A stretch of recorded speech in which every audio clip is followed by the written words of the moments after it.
And I've just not turned my own microphone on for all of that, so I apologise. Right, okay, well, in that case, let's start the meeting with the minutes. So the minutes have been circulated and they're part of your agenda pack. So for accuracy only, are there any comments on the minutes which are on pages 4 to 18 of your pack? No? Are you happy that I sign them as a true and accurate record of the previous meeting, which was held on the 25th of June? Smashing, thank you. Right, that's for you, Julie. Take that off. Okay, so any actions arising from those minutes? I have none. Members of the committee? No? Lovely. Apologies. Julie, do we have any apologies? Thank you, Chairman. Yes, we have apologies from Councillor Oliver, Councillor Cowan as the portfolio holder for finance, and Alison Chubbuck, the Section 151 officer, and the Section 151 officer. Thank you very much. Any further apologies? No? Okay. Urgent business. I have none, so we'll move on to item 5, declarations of interest. Do any members of the committee have any interests to declare? No? Lovely. Non-members wishing to address the meeting. We have Alison Webb. Sorry, I spend so much time with Councillor Thomas, I do apologise. We have Councillor Webb as portfolio holder joining us. You are very welcome. And we have David Rigler, who's our external audit. So you're very welcome, David, as well. Thank you. Right, item 7, training, standing item. Are there any training issues that members wish to raise? No? Lovely. So, straight into item 8 on page 19 of your agendas, amendments to the Constitution. I've got down here that Rob is leading this, but I'm assuming that, as he's not here, that it's you. So, over to you. Thank you, Chair. I'm putting forward today what I hope is a simple amendment to the Constitution. It's simple in that it's altering the order of business so that motions which are currently in the middle of the timetable are put towards the end, so that general business reports, so on and so forth, are dealt with first, and then motions are dealt with after that. The idea behind it is that it's considered that this will allow the meeting to flow better, and members will be better placed to discuss any motion that is relevant to any item of business on the summons or agenda. And the suggested amendments are found at Appendix A.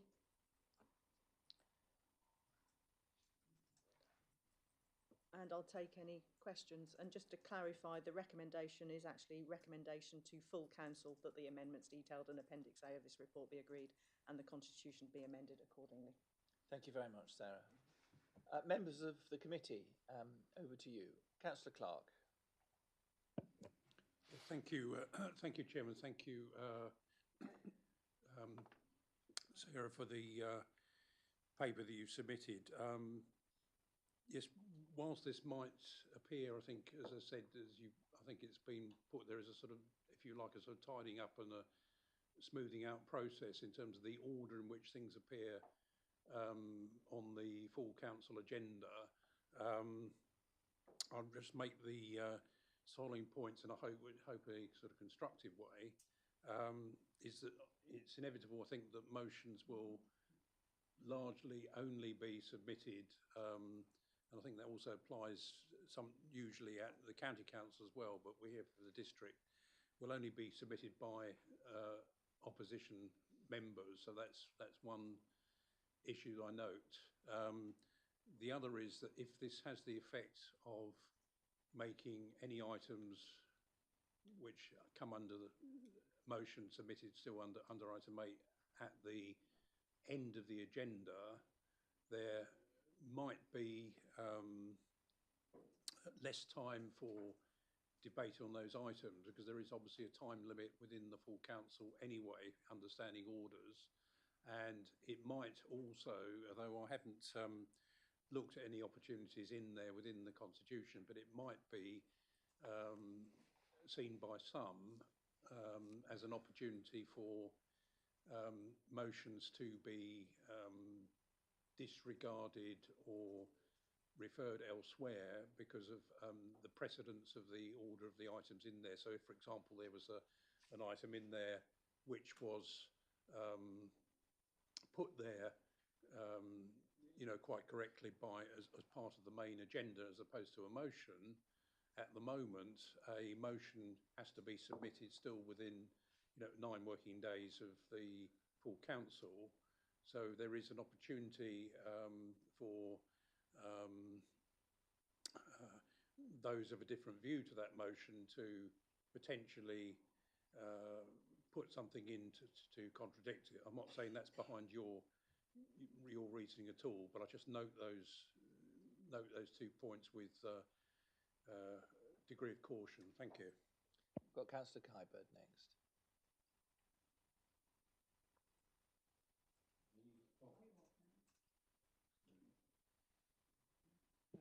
Right. Thank you. So I'm certainly of the view that the normal business of the meeting should appear ahead of motions put to council. I do, but looking at the order of business for earlier on, it says that we should take anything required by statute before taking previous minutes, which would not be, we normally take previous minutes as the first item after apologies and declarations of interest. So I think that the statute thing should be the first thing start of the discussed, but and then the rest of the minutes. But so I think I support this amendment, but I think we still need to look again at those earlier orders of business. Thank you. Well, we do have an opportunity as we're looking at this, and if there is something that, so I'd be interested to know what your comments are on Councillor Kybird's comments. Thank you. I'm certainly happy to look at the order at the top of Standing Order 5. I was asked just to deal with the motions, hence why I tried to keep this as simple as possible just by swapping it. Our order, I think from memory, appears very similar to other councils in terms of A, B, C, D and E. But that doesn't mean to say that we can't amend it. To me, it's in a logical order. Yeah, there's a kind of B and E, kind of two similar items. B being especially needing to be done, and E just needing to be done.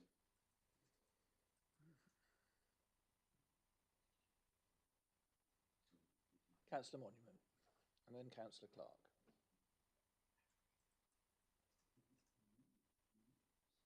Still on? Sarah, you're...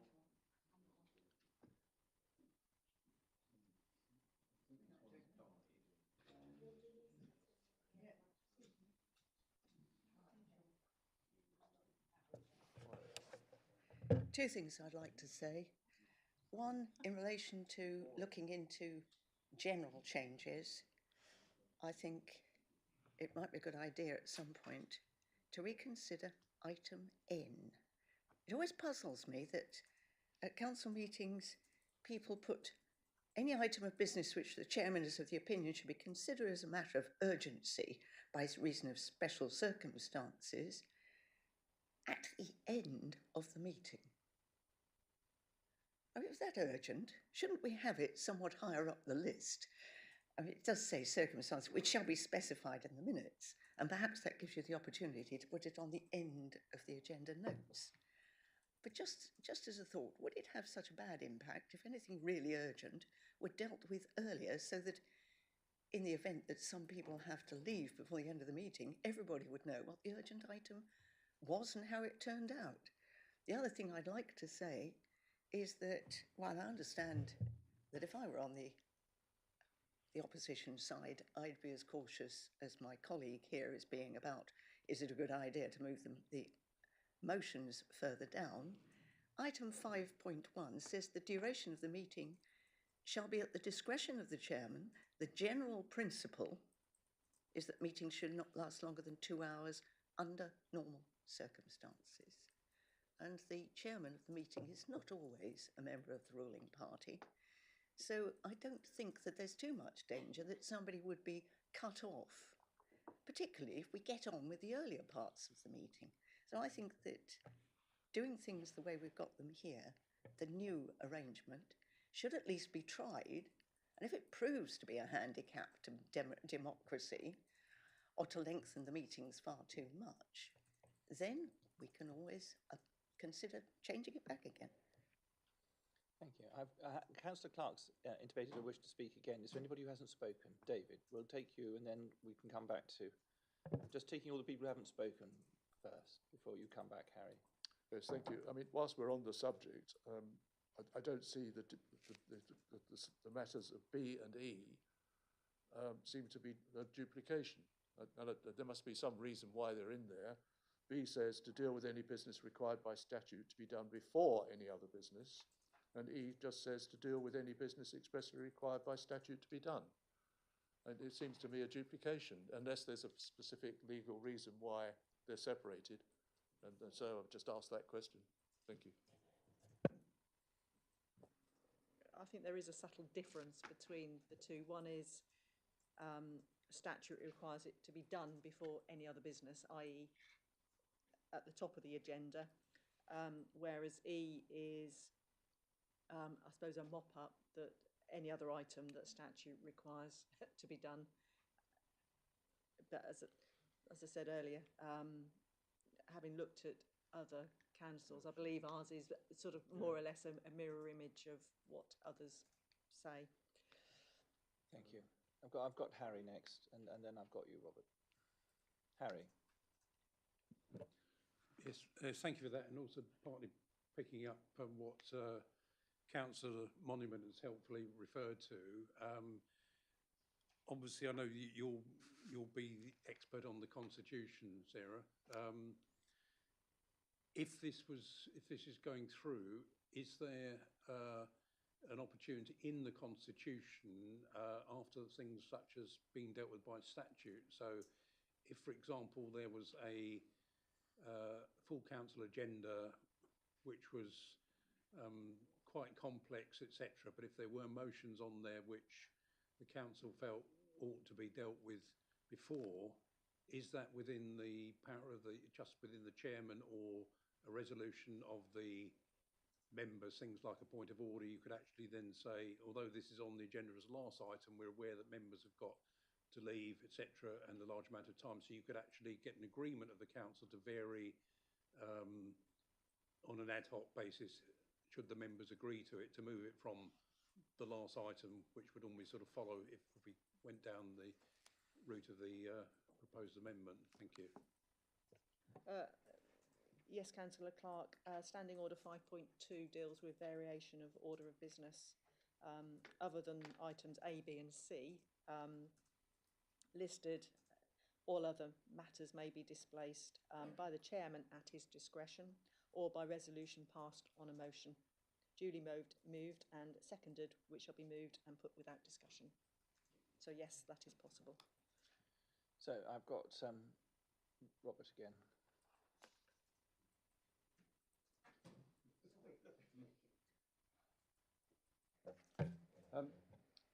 So I think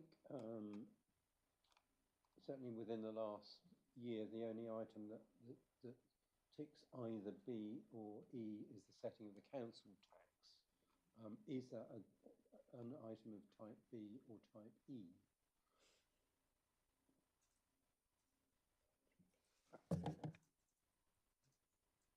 Oh, now you're testing me.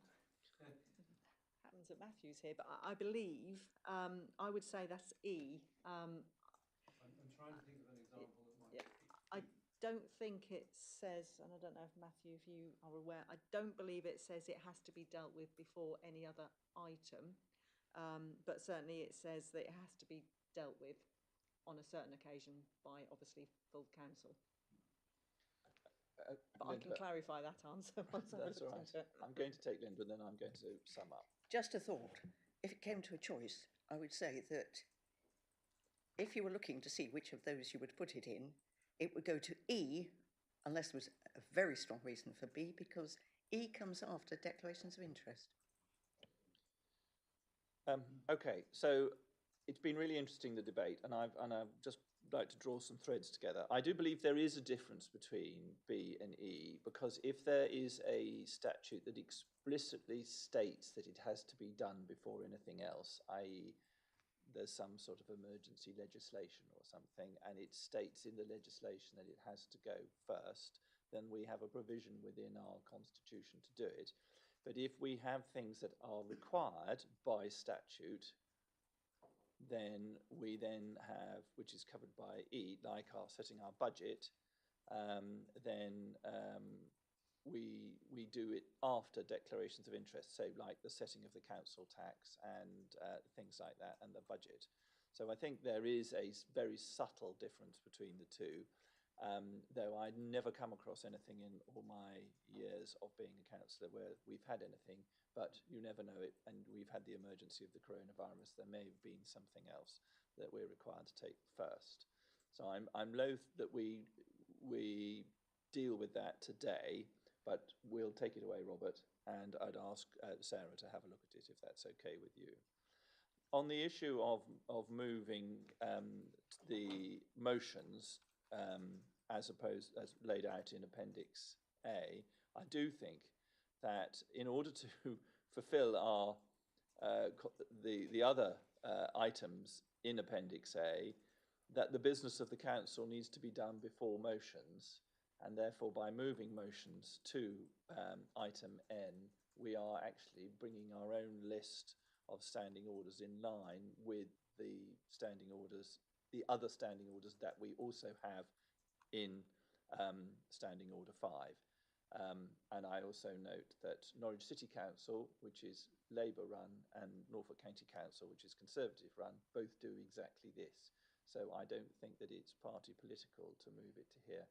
It's not time limit. I'm very keen not to see the item of motions time limited, and I think that if we move it to here, then we have the time available for the motions is then entirely at the discretion of the chairman, which is how it should be. So I would like to propose that we propose to full council that we amend the standing orders accordingly. Do I have a seconder for that? Robert, thank you very much. All those in favour, please show. All those against? That is duly carried. Thank you all very much indeed. Thank you very much, Sarah. Okay, so we move on to item 9, the Strategic Risk Report on page 22 of your agendas, and we have Councillor Webb, the Cabinet Member, here to introduce the item. Thank you, Chairman, and good morning, committee members. I'm delighted to bring the Q2 Risk Report to Governance and Audit today to provide an overview of the Council's risk landscape. This is the first time we have brought the risk report to you since we undertook our annual review with the corporate management team. As a result of this review, there have been a few changes to the risk register. I will highlight the 3 main changes. The first one is waste consultation risk. We have now progressed to focus more on the strategy implementation rather than the initial consultation. As a result of this change, members will note that the controls of this risk have now reduced from good to satisfactory. This is because of the lack of decisions we can make without further guidance from central government. Once these decisions from central government are made, the Council will be able to upgrade these controls to good again. The second one is temporary accommodation. The decision has been taken to refocus this risk on the financial implications rather than usage. While we recognise that both of these risks are linked, we have previously discussed within this committee that sometimes temporary accommodation is the best option for some residents that approach us. And whilst we aim always to place residents in long-term solutions, in other words, homes, the view of the CMT was that the financial aspect of temporary accommodation is the most pressing risk of this area at this time. We will, however, continue to report on the numbers within temporary accommodation within this risk. The last one is cyber security and GDPR. Sorry. Whilst this risk has risen and details of this can be found within the report, the decision has been taken to split both of these elements out into two separate risks. Following assessment against our risk policy, the cybersecurity risk will remain as a strategic risk to the organisation, whilst GDPR will now sit on the Council's operational risk register. Thank you. So the recommendation is that the contents of the report are noted, and Ryan and I are very happy to answer any questions. Thank you very much. Thank you. Beautifully put, Councillor. So members of the committee, over to you. Harry Clark and then Robert Clyburn. Thank you, Alison. Yeah, couple of questions spring to mind. Obviously, I think members of the committee will note the continual pressures on temporary accommodation and the financial operational risks. So again, the scoring hasn't changed. There's a couple of things that sort of leapt out for me on there. One was which you mentioned, which is the refocusing on the financial cost. So first question to yourself and also to Ryan Pack is, if you're focusing on the financial cost, hopefully you're also not, as it were, throwing the baby out with the bathwater. So if we're looking at both the quality of accommodation, because I've recently engaged in correspondence with the housing team here about temporary emergency accommodation, some issues that have arisen from that which have concerned myself and my fellow ward councillor. So that's one question. The other question relates to I've noted a reference there to the staff within the housing team who are funded, I think, on a grant basis, which not necessarily from maybe central government, but rather our own grants, in terms of funding that and how that might vary. So the percentage of staff who are funded to support that, but also how long that's going to be open-ended or increased or reduced. So on both those things, more information will be helpful. Thank you. First, yeah. Thank you, Councillor Clark. Right, okay. I used to have the housing portfolio, and I am more aware of the issue that we have sometimes with landlords that are unscrupulous. And I know the team work very hard to make sure that when we place residents into temporary accommodation, which is a very difficult time for them, that they basically check that the facilities are good and, well, basically suitable for the people who are being placed in there. You're right, sometimes it doesn't work out. I'm glad that the people who are there actually contact us as ward members, and we can go and try and sort it out, and we do sort it out. I know we all do our best to sort it out. But I also know that the housing team has spent significant time in inspecting areas of temporary accommodation at the moment to make sure that unsuitable places are not being used. So that's from my side. Ryan, sorry, I just have to say that's important. That's perfect. I think in terms of the quality of temporary accommodation, there's certainly something we need to include within the risk to bring that out, because like you said, whilst we're talking about the financial element of it, isn't a financial element if we want to cut the quality of that. It's to deal with the amount of money we're spending on that due to demand, which is why we're keeping that demand element in there. So I'm totally happy to add in some wording around ensuring that the use of temporary accommodation meets standards and conditions. In terms of the staffing element, I don't have a breakdown as to when those specific contracts are up. I will have a discussion with the housing manager, and ultimately, if that's something coming up in the next however many months, 6 months, 12 months, that's something we can reflect in the Q3 report when we bring that in terms of the whole housing staffing picture. Harry, do you want to come back? Just a quick follow-up to that. Thank you for that. Obviously, if you can inform the committee of those details. The other issue there, which is referred to, is the acquisition of further properties, you know, that the council will use themselves in terms of purchasing, etc., whether it's Breckland Bridge or whatever. So I think a trajectory of what we're doing, what we're planning on that, I think will be helpful for the, you know, the senior management team to look at that. But that's also going to then, if you like, that's going to be investment, but also as a cost. But it's also then going to be reducing our overall burden, and we'll know about the quality of the accommodation as well. Obviously, it's a movable feast. Temporary accommodation. I appreciate that. Thank you. Thank you. Robert, we've got you next. Thank you, Chairman. Two questions. The first one on splitting the cyber and GDPR risks and removing the GDPR risk from our remit. That is an item highlighted in the internal audit report, in particular in respect to Anglia Revenues partnerships, failure to notify a breach within the statutory period. So I think that's still a high level risk that we would continue to monitor until that is sorted out. Okay, so is there a proposal there that you want to make? Can we just hear what Ryan might have to say on that first? Thank you. So in terms of the thinking behind splitting out cyber and GDPR, it was ultimately that whilst there is a GDPR element to cyber, there's a whole separate element to GDPR, which is a totally different thing as well. In terms of the history of the GDPR risk, we've taken it to a strategic level. Initially, it was because it was new legislation which came in, which we had to adhere to. There was a lot of noise, shall we say, around fines and stuff like that, and how the IOC were going to deal with people who breach GDPR. I think the reason we've taken out of it now is to do with the fact that if we put GDPR in as a strategic risk, we could put in a lot of other statutory obligations the council has to fulfil that are strategic risks. So I think the view was, let's not separate out GDPR into a specific individual risk. Let's have it on the operational risk register with some of those other statutory duties, and keep the cyber one, because that obviously meets the strategic criteria in our view, because we're seeing increased threat from that from external sources. In terms of the ARP thing, I will be honest and say I hadn't seen that recommendation, so I will go back to the CMT and make note of that to them as to whether they want to include it, unless the committee wants to make a proposal more formally around re-adding it, in which case I can have a slightly different conversation with them. So it is a risk for this council as well as for ARP.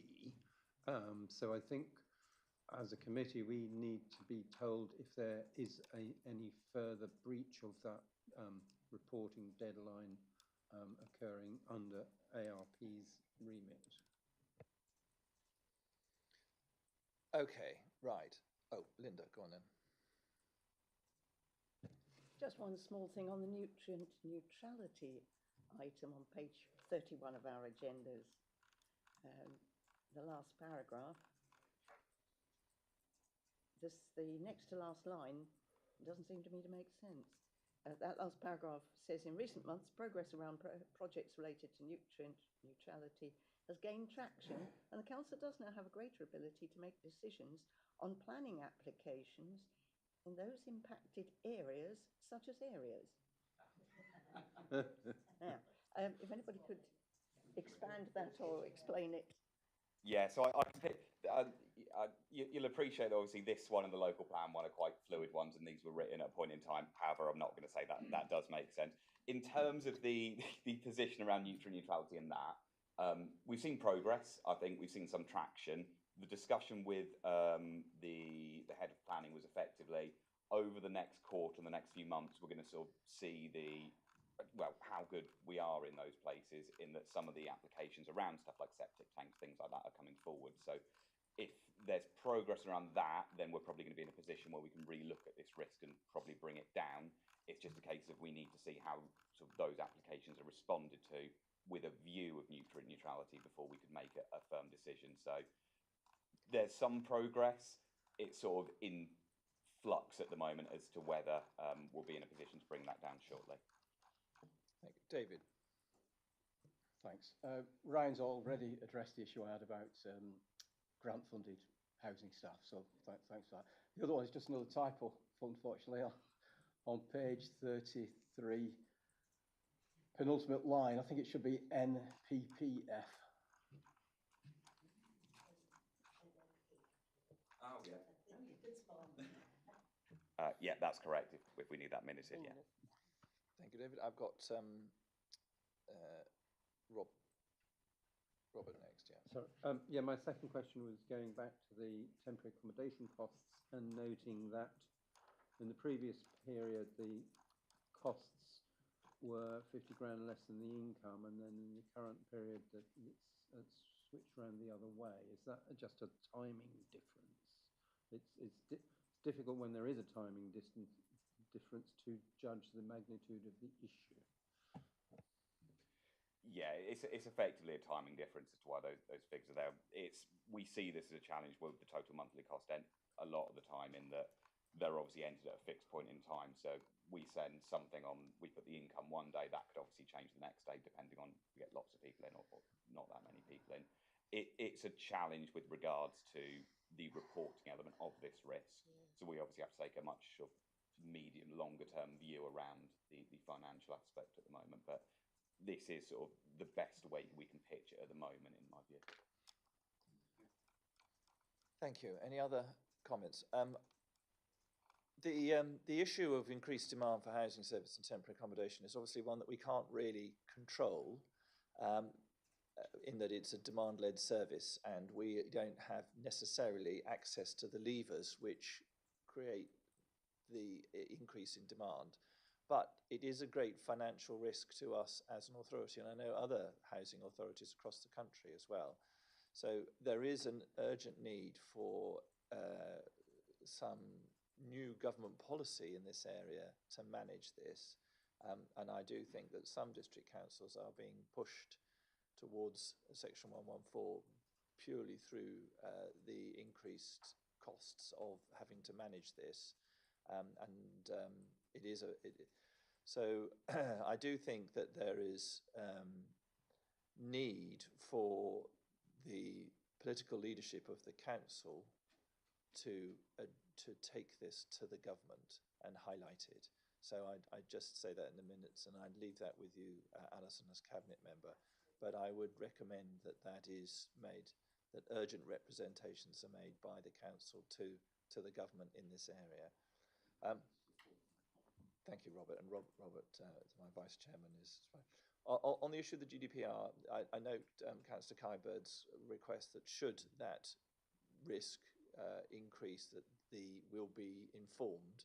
I don't necessarily want to change any of the recommendations, but if we could minute that, if there is movement there, that it would come back to this committee as requested by Councillor Kybird. With that in mind, are members happy to note the report? Thank you all very much. Thank you very much, Ryan and Alison. Okay, we now move on to David and the External Audit Progress Report on page 51 of your agendas. David, over to you, sir.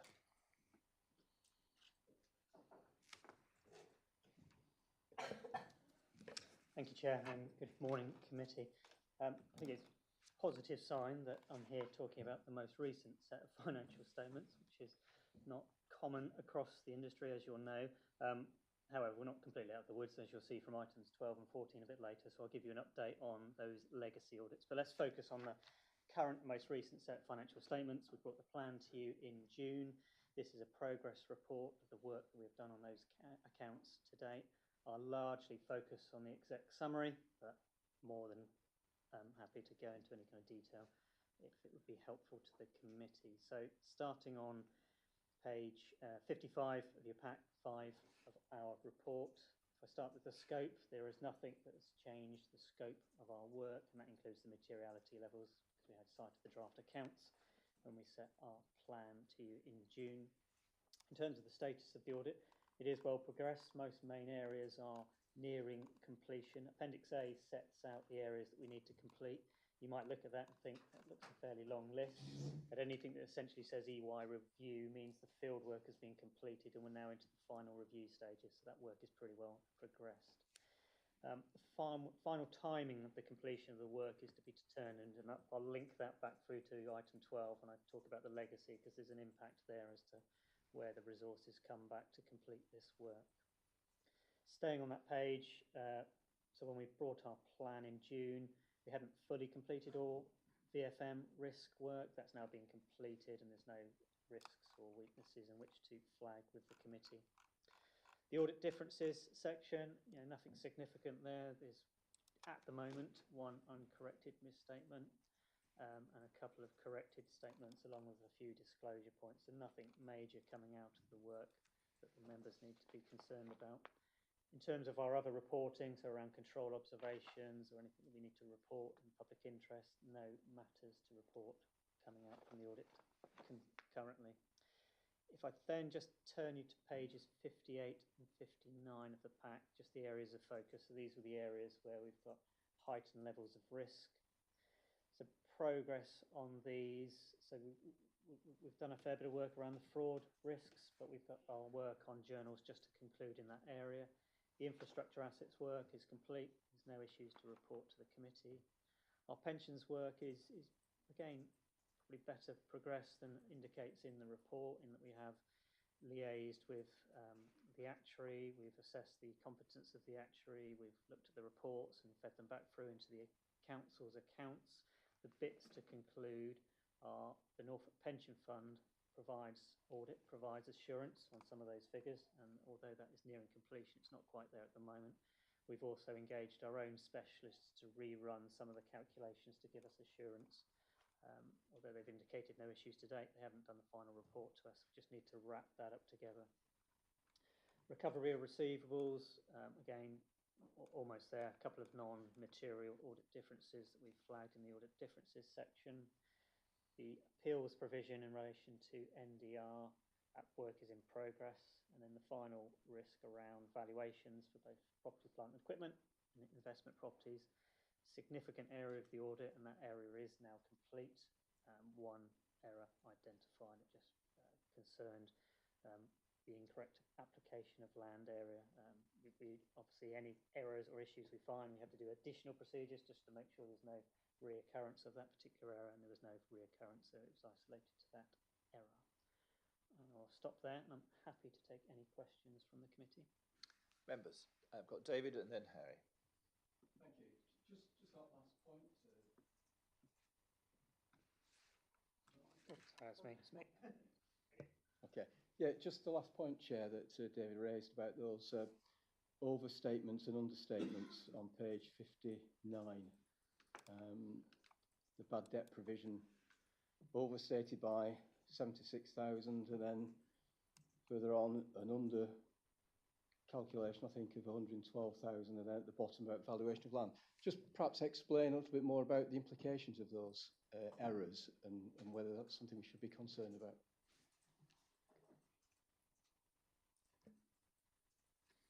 Okay, so in terms of impact on the accounts, obviously anything that's going through the CIS, like bad debt provision, will have an impact on the bottom line, if you like, the general fund balance.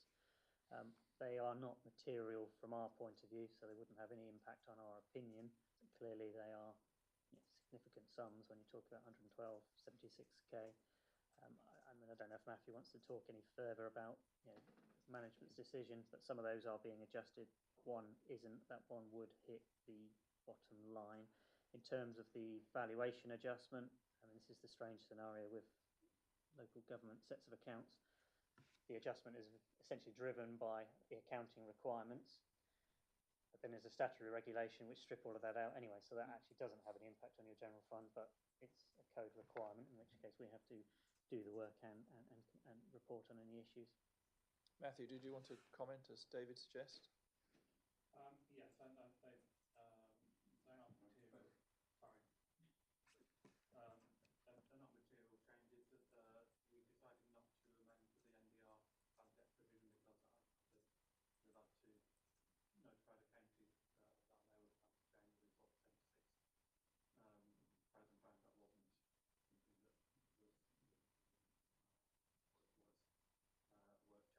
We've amended for everything else, and that will affect the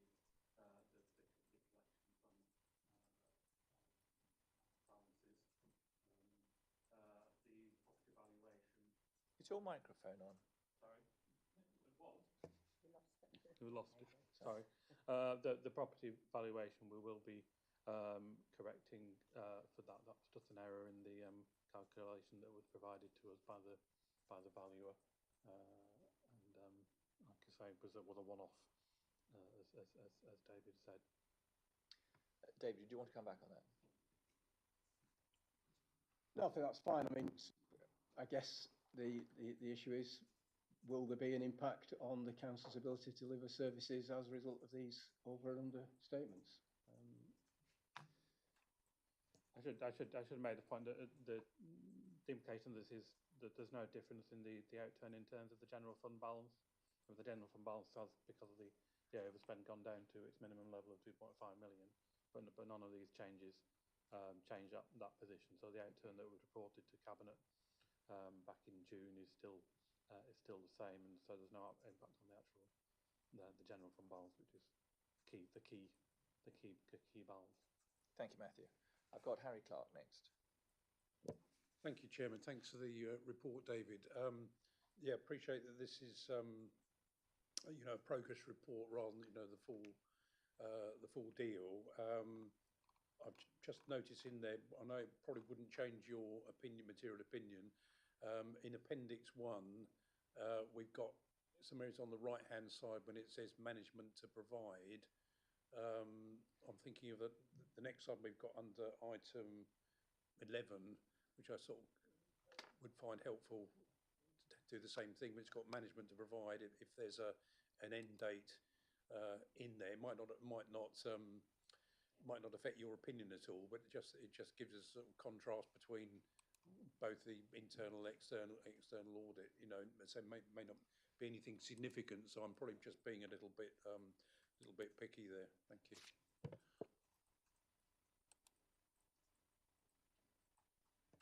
No, I think David can correct me if I'm wrong, but in Appendix A, where it says management to provide, I think we have provided everything that has been requested of us. So that's not always the case. Yeah, I was just going to make that point. Often a lot of those actions to resolve is if there's a follow-on query, we need management to. So I'm certainly not raising an issue in terms of what we've been provided in relation to the audit. I've got Robert Kybird and then Linda Monument. Thank you. In terms of property valuations, I think one of the properties is classed as an historic asset, which is the Ancient House Museum in Thetford. So I'm not sure how the valuation of that is treated, and from investigations for its centenary this year, it actually transpires that it is owned by the Ancient House Museum Trust, of which Breckland is sole trustee. So I don't know how that's dealt with in ownership terms in the accounts.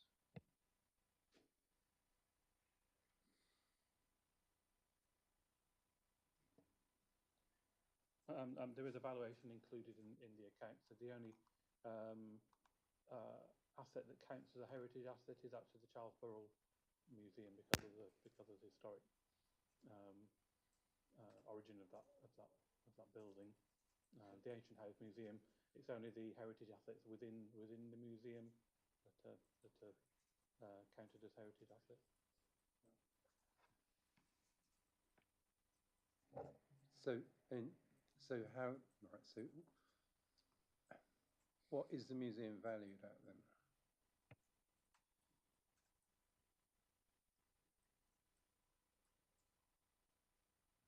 There is a valuation off the top of my head. It's between 200 and 300,000, but it's valued as a building rather than as a heritage asset because of the definition. It doesn't meet the fit for definition.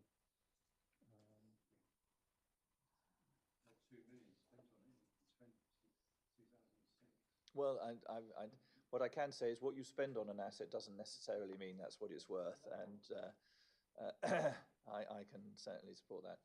Councillor Monument. I was going to raise another point, but the first thing I'd like to say is, having recently visited the Ancient House Museum, I'm astonished that that doesn't count as a heritage building. It's ancient, it's very impressive, is Grade 1 listed. Why isn't it? Why doesn't it fit the heritage? The other point I was going to make on page 59, I might as well get it over with and then we swap mics again, is that I don't understand this business that the NDR bad debt provision was understated by £76,000. Management do not plan to amend for this difference. To me, there has to be a very good reason not to amend your figures if you've identified an error of 76,000. Is it because in a month or two you'll be updating it anyway? Because otherwise, I'd say if we in any other context said, oh, I won't bother to tell anybody that I've got that figure wrong to the tune of 76,000, I think I'd get shot. I think Matthew did cover that because he said that it would. Oh, right. Sorry. Well, Matthew, do you want to just pick up that point from Councillor Monument? I mean, we did, because of the impact, if we made a change, there would have been impact on the balances with the county council. So we did advise them that there was a difference, but that we suggested it was better not to amend it because then they would have had to change their accounts, and 76,000 for their share of that would have been in the context of the county council's budget, not significant. And even in terms of audit, I mean, audit have a threshold for adjustments of, I think it was 77. This was just under that limit. So we chose not to, and it will be updated in this year's account. Fine. So it's going on to the following year. Fine. Okay. Robert, do you want us to come back? Yes, just going back to Ancient House, could you report back to us the actual value on the books and the replacement cost for insurance purposes? Thank you. I'd imagine they'd be very different if it's a Grade 1 listed building, yes. As Chairman of the Museums Committee, I want to ensure that the insurance value is fully covered. Fine. And I just think to pick up the business between what's a heritage asset and what's an asset, a heritage asset is one that's held by virtue of its nature, whereas I understand that from what Matthew was saying, the ancient house is held as a building to hold the heritage assets. So in itself, it is not classified as that. So I would imagine that's why it's being held separately. We're asked to note this, and I note that item 12 is a verbal update from you, David, on the audit position. So I think we go straight into that while we're talking about the audit. It might be slightly neater if that's all right with you. Yep, no, that's absolutely fine. Just one final point. I really like it when committee members focus on the differences that we found, because we don't always kind of get that. I think one just further point which might assure the committee, those differences are all in relation to estimation processes. So it's not something that's actually happened, and it's something that might unwind within the next year, which might give you a bit more assurance as to why management hasn't amended some of those. Okay. Right. And just to come back on the valuation of the Ancient House Museum in the accounts, that is 290,000 for the building and the land, and we are commissioning our valuers to reevaluate for insurance purposes in the coming year. That's not something that happens every year, but there is inflation added in intervening year.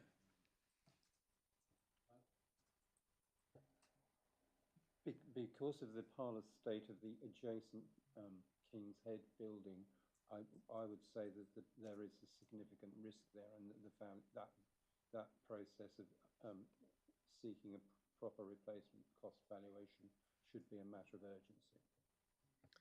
Is that building owned by Breckland, the adjoining building? No. Fine. Okay. Thank you.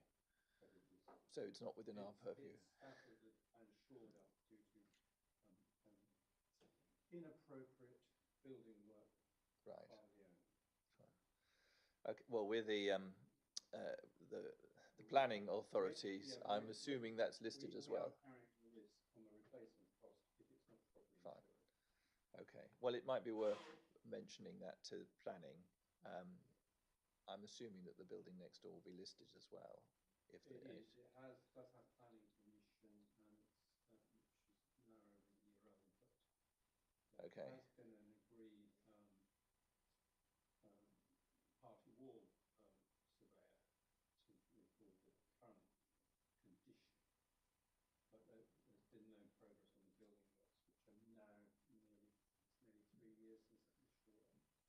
Okay, well, we do have a responsibility as the planning authority here, and I think that if there's an extra risk to one of our assets as a result, we perhaps just ought to flag that up with the enforcement team, which I'd be grateful if somebody could pick up. Okay, back to David's verbal update. Thank you, Chair. Okay, so committee has been kept up to date in terms of the proposals that we've seen over the last few years, and I think when we came in June, we knew the proposals were for statutory backstop dates to be implemented, which would essentially reset the system, so kind of close all of those legacy years. So for Breckland, it's just 22, 23. There are other councils which stretch back 2, 3, 4 years. So there's a lot of legacy accounts there around the system. We then had the announcement of the general election, which just put a pause on the whole process, and we needed to wait to see what the new administration was going to do as to whether they were going to carry on with those proposals or look at something different. An announcement was made by the minister at the end of July, saying essentially they would be carrying on with those proposals. They set dates. The only surprise, I think it was a positive thing, but they brought forward the dates. I guess the view was, well, if we're going to do it, let's do it. So the dates came forward. And that legislation has now been laid. So it's not active yet, but it has now been laid. So there is actual progress, and this is going to happen. What that means is that for any financial statements of 22, 23 and older will be closed by the first backstop date, which is essentially the 13th of December of this year. And that's come forward about 4 or 5 months compared to earlier indications. So really good, going to close it off. The other aspect of that is clearly we've had to reprioritise all of our resources again, because it's not as simple as us just putting pen to paper and displaying an opinion. The auditing standards, and now there's been some guidance issued by the FRC and the NEO as well, which is publicly available, sets out a number of processes that we need to get to that point. So we are currently doing that with all of our clients, and other audit suppliers will be doing exactly the same process in order to make sure that we close those accounts by that backstop date, and we're looking to do it all by the end of November, so there's no risk of us not hitting that. So that kind of leads to 22, 23. So as previously explained, that will be a disclaimed opinion for 22, 23 for Breckland. Clearly you're not alone. There are hundreds and hundreds and hundreds of other, and that's set out in the minister's announcement. Going forward, the next backstop date, which is 23-24 accounts, which is what I was talking about earlier, we have a backstop date of February 25. And then for the next 3 years after that, there are backstop dates that gradually come forward. I think actually 4 or 5 might be the same. It might be February 26, but then they slowly come forward. This is only the reset position. I think we've talked about this before. This is essentially resetting a system that independent reviewers have looked at and have said are broken. What comes next is the really important bit, and that's the bit we're kind of not fully sighted on yet in terms of the recovery and the reset. But I think for Breckland's position, we'll close for 22, 23 accounts, probably by the end of November. We'll then look to sign off your 23, 24 accounts with a full normal-ish audit, because clearly we haven't got assurance from the opening balances, so that will be reflected in our audit report. But that will then happen by that February 25 backstop date, and then we'll be on to the 24-25 audit, which is seen as probably the key year as we start to rebuild the assurance lost from those previous years. I appreciate this is a fast-moving area and pretty complicated to understand, so I'm more than happy to answer any questions on any of that. Thank you very much. Members of the committee, any comments on that? I mean, sorry, go on, Robert. So the 24-25 accounts will revert to the 30th of September deadline-ish. I think that's what it used to be.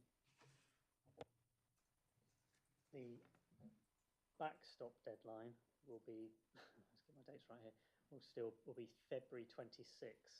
So there's recognition here that it's not going to fully, I think the minister's announcement and the guidance that's been released, as I said, this is going to unfold over a period of 5 years.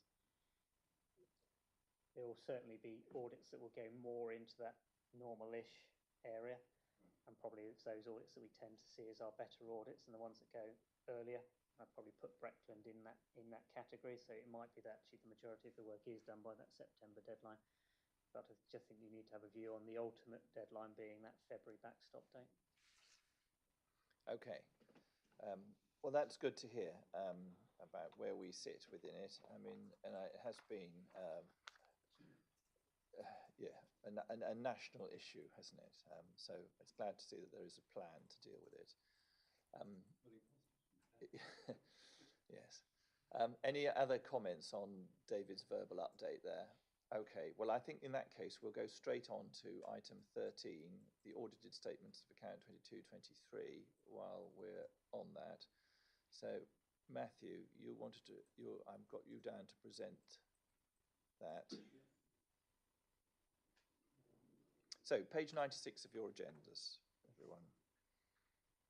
Before I do that, just to come back, I've got grant insurance valuation for the Ancient House Museum, which is just over £6 million for insurance. Nothing reassuring. Gosh, yes. Well, that's what happens when you get grade 1 listed building, unfortunately. So, 22-23 account, sorry. You will see my report and then the updated accounts with all the amendments highlighted in yellow, but those are summarised in paragraph 1.3. I would say they are mainly presentational. Again, as with 23-24, there's nothing that affects the council's general fund balance in those changes. Like I say, most of it is presentational. There have been one or two amendments to figures in some of the notes, but they don't impact the general fund or reserves. As you will see, and as David has alluded to, various backstop dates. The backstop date for the 22-23 accounts is the 13th of December, and as our next scheduled committee meeting is the 12th of December, that wouldn't give sufficient time to get everything signed off, which is why you are being recommended to delegate approval of the financial statements. EY will be providing their audit results report at the end of November, and we'll make sure that all committee members do see that, and you do have a chance to comment, but you will have delegated the actual authority to approve to the chair if you're happy to do that. Like I say, we're not expecting actually any further amendments at all, and if they are, they would most likely be minor. But we have put a difference. We put in the delegation that if there was a major change, then that would need to come back to committee. We would have to rethink, but we're not expecting that. You've also got the annual governance statement that hasn't changed at all as a result of the audit work. Obviously, you have to remember that the 22-23 audit was a value for money audit and not to the same level of and same depth as the usual full audit. You'll also see the draft letter of representations, which Chairman signs and Ali signed, just to give assurance really to the auditors on certain matters. But you've got the draft there for information really. Happy to take any questions. Members of the committee, over to you. Any comments? Well, I'll just pick up that bit. In the past, the responsibility has been delegated to me by the committee, and Matthew's proposal is that we do it again this year because of the timing of meetings. But it is up to the wish of the committee whether you wish to do that. So when we take the recommendations, that'll be one of them. Robert Kyburn. I'm happy with that delegation on the grounds that there is if there's a major issue, it comes back to committee. Absolutely. Any other comments on the report? Good. Okay. Well, I'll take that as very positive. We have recommendations that we need to send to full council.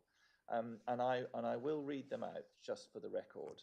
Recommendation 1, that subject to the finalisation of the audit of the accounts by Ernst & Young, the Governance and Audit Committee resolves as follows. A, to approve the financial statements of the Council as presented, having taken account of the external auditor's findings. To authorise the Chairman of the Governance and Audit Committee to sign and date the financial statements when the auditors have completed their outstanding procedures and provided their audit completion report. On the basis that no material audit differences are identified, if those procedures identify any material audit difference which would require adjustment to the financial statements, the Governance and Audit Committee would be notified and updated accordingly, and a new motion to approve the revised financial statements made at the next available Governance and Audit Committee meeting. And B, to approve the annual governance statement 22-23 as presented, having taken account of the external auditor's findings, to authorise the Chief Executive and Leader to sign and date the annual governance statement once the auditor has completed their outstanding procedures, on the basis that no material audit differences have been identified or expected, and to authorise the Chairman of the Governance and Audit Committee to approve the Letter of Representations 22-23. All those in favour? Anyone against? Lovely, thank you.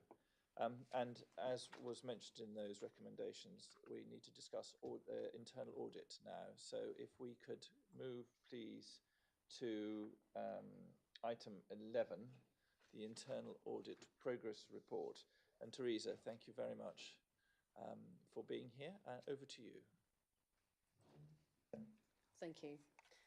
I'm going to start at page 78 because this is a good visual of where we are with progress. So the plan has got 15 audits in. We've had one final report, which is the one on data protection, which is further down in the report.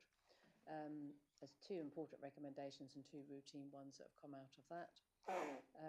3 reports are in draft and several that haven't started and a few that are behind and delayed, and I'll just go through a few of those points.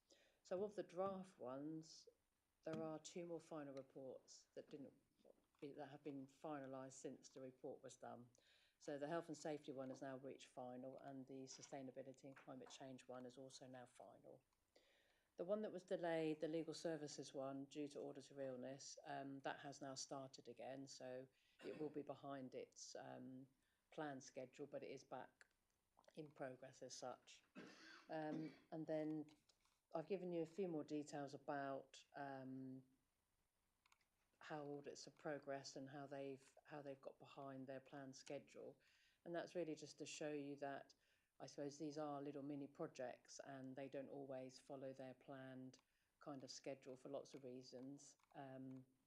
Some down to sickness or not getting the information or people going off on annual leave. I have suggested to the contractor that they should account for annual leave, so should ask at that scoping stage to say, are any of our staff going to be off when we're planning to do this piece of work, so that they can plan the dates around it. And they can highlight that in their terms of reference so that everyone's aware that there might be a little break in the audit as it progresses. And that will help them not always look like they're behind their schedule. There's nothing wrong with planning around kind of annual leave. Sickness is a bit more difficult to plan because sometimes it's only a few days or a week. And we don't require them to have, other auditors waiting in the wings to come in and do an audit. So in those sorts of circumstances where they have had someone off for a couple of weeks, then yes, the audit can get behind for that reason. The information side, we wouldn't really want that to hold the order up if possible, but obviously that does happen sometimes, and we've got our protocol with the escalation process in place to make sure that that doesn't become a massive issue. There sometimes are delays in sorting out the SharePoint sites and how we're going to share and getting all of the information across. But I thought it was interesting to show you that, it's a bit of this, that and the other as to why things kind of slow down along the way. And then you've got the outstanding recommendations, down to 15 outstanding recommendations, which I think is quite good. A couple of old ones, but the actual number is good at this stage. And then, as I said, you've got the final report on data protection, and I've given you the list of recommendations and their priorities and dates, which I thought might be quite useful for you to see.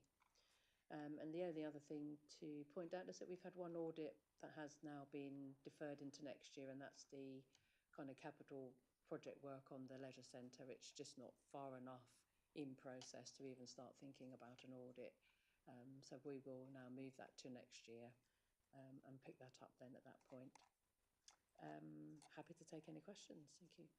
Thank you very much. Right, I've got Councillor Clark and then I've got David Fowler. Thank you, Chairman. Thank you, Teresa. Yeah, thanks for your full report. If I just might comment, what I found particularly helpful in your report and looking at the outstanding recommendations year by year is also, which I would commend to any parts of the council, is where we've got the due date, revised dates, a number of times revised. I'm concerned, and I'm sure this will be picked up by management, that in terms of private sector housing, there's significant slippage in for all sorts of, I'm sure, very good reasons of slippage on doing the condition survey, which follows the review of the housing stock. So that's now gone from September to 31st of May 25. And I know that both those have been revised 3 times, but they're also in the category 1, which is supposed to be the most urgent. And obviously I assume management responses, that's not in terms of internal audit, but in terms of, you know, the housing team and the portfolio holders reasonable. So that's something which maybe people may want to take up outside in other forums, but any comments on that would be helpful. Thank you. I mean, I don't know whether the officers want to say anything about that, but yes, we've the person detailed there is the auditor who's gone and got the update. I know some of the things that they want to do in terms of the survey and everything. They're not quick things, and I think the original due date was quite a long one anyway. But I don't know what exactly the delay is, whether it's just because they're trying to get someone to do it and they haven't been able to procure someone, whether we want to get an update or something, I don't know, Chair. Ryan, do you want to? In terms of this specific audit, I can't massively comment because I'm not 100% what the reasons behind it are. What I would say in terms of the times revised, I think it's something that Teresa's introduced since she's come in, is around now when services ask for a date, they're asked to put in place, they're asked to say what's currently in place in order to mitigate the risk elements around that. So, you know, it certainly is something we've discussed internally about the number of revisions that are currently being put forward, but there is now a extra safety there of services are made to, rather than saying we want an extension, give it to us, they're now made to say what's currently in place in order to sort of justify that extension. But in terms of that specific one, I don't know. I can go away, Councillor Clark, and get you some information on that. Thank you. David Fowler. Thanks, Chair. I mean, I don't know whether it's an issue of concern or not, but we heard earlier about the heightened risk of cyber attack yet on page 81. We're told that fieldwork is now behind due to difficulties in setting up a channel for sharing information and the client being very busy. The client might be very busy because of the concerns around cyber attack, but it, you know, I think it's a concern that we haven't got the audit complete around this important area. And I think Teresa answered the question about health and safety. Is that complete now? So where it says the client information was due on the 23rd of July, you've got that now, I presume? Yeah. And then it's a similar point on data protection, where you are awaiting management responses, or management responses were not provided on time. I guess you covered that in your point about not being able to effectively plan for annual leave, but to highlight that it's important that you maybe are, or the client is notified of the importance of letting you know when leave is going to take place. Yes, I'd like to come on to that because I'm not sure that that's a very acceptable situation. So maybe you could take back the feeling from the committee that this is a very straightforward and obvious issue, and we don't expect to see it appearing on future reasons for slippage because we would expect them to plan for it. And if it keeps coming back, then we'd want to talk to them about why that is the case. if we could do that. Any other comments? I mean, we have the oldest one, the asset management one, I think from 2020. Is there a particular reason why we're unable to land that? It has been, you know, we're moving into 2025. It has been open for a very long time. Right. Yeah. Ryan. So I think there's a lot of reasons as to why there's been such an extension. My understanding of part of those reasons were it required specialist skill to do that. I think we spoke to several external companies about that skill and weren't able to do that. And I think we're now at a place where I think it's now coming along. Okay, so the issue here was procurement of somebody with the necessary skill to undertake the audit. Not to undertake the audit, to deliver the actual... To deliver the action. And I think it was, yeah, deliver the action. I think it was a case of, obviously with something like that, we want to ensure that what we create is obviously appropriate and correct and fits the council. So I think that was one of the elements of trying to get those skills, but I think there are some other elements around that. That's my understanding of what some of the delays were. Well, in that case, I'd like that to come to the next committee specifically on where we are on that, and so that just to give the committee assurance that that is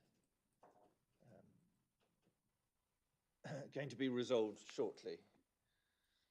Any other comments from the committee on the internal audit? No?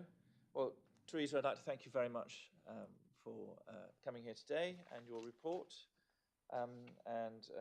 We note the report. Are members happy to note the report? Okay, lovely. So that moves us on to item 14, the work programme. So the copy of the committee's work programme can be found on page 212 of your agenda pack. Members, any comments on the forward work plan? Okay. With the absence of that, the final... Robert Kybird. Regarding the discussion we had prior to the meeting, you and I, about the constitution not necessarily reflecting the joint committees. Yes. There are, Sarah's gone now, but I think we would seek further information as to why the joint committees aren't part of the constitution at the moment. Yes. Okay. So this is something for the work programme. Councillor Kybird has raised an issue about he's not clear where the joint committees, in particular the Norfolk Museum, Joint Museum and Norfolk Records Committee, which are not reflected in our constitution. They are reflected in other district council constitutions. Yes, and there are joint committees with the county council and other district councils. So following, I would like to second Councillor Kybird's proposal that officers work with Councillor Kybird to bring a report to this committee at some future date on the constitutional situation with regards to joint committees. And it may be that it is covered, and if that's fine, then but if there is work to be done, then if we could have a proposal. Are members happy that we do that? Ryan? Separate point, Chair, just around the property asset strategy. I've Yeah. just checked our forward plan, and it's currently scheduled to go on the 5th of December to overview and scrutiny, I believe. Right. So obviously the next meeting this committee is the 13th. Yeah. Would you still like that to come as an item? I think it could be a verbal update about That's what fine, happened yeah. at scrutiny. If members are happy with that, he says quickly. Right, I think it appears they are. Anything else on the forward work programme? No. In that case, item 15, date of next meeting, to note the arrangements for the next meeting, which is to be held here on the 12th of December at 10 a.m. Members happy with that? Lovely. I now formally close the meeting. Thank you all for your attendance.